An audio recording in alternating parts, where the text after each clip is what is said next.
In a quiet, dusty library lived a tiny family of booklice. These minuscule creatures had a peculiar habit. They ate the paper in books. One day, a tiny booklice named Booker found an old, forgotten book.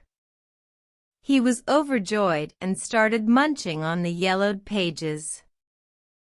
Days turned into weeks, and Booker grew larger than his family. His family was puzzled and worried. What is causing this, they wondered. Booker, feeling proud of his size, ignored their concerns and continued to eat more books.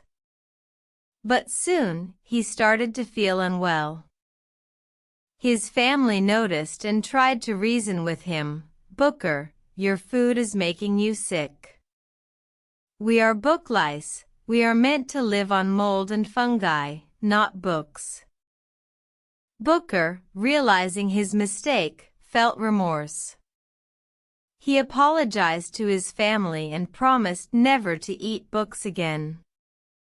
From that day forward, Booker learned the importance of eating the right food for his kind.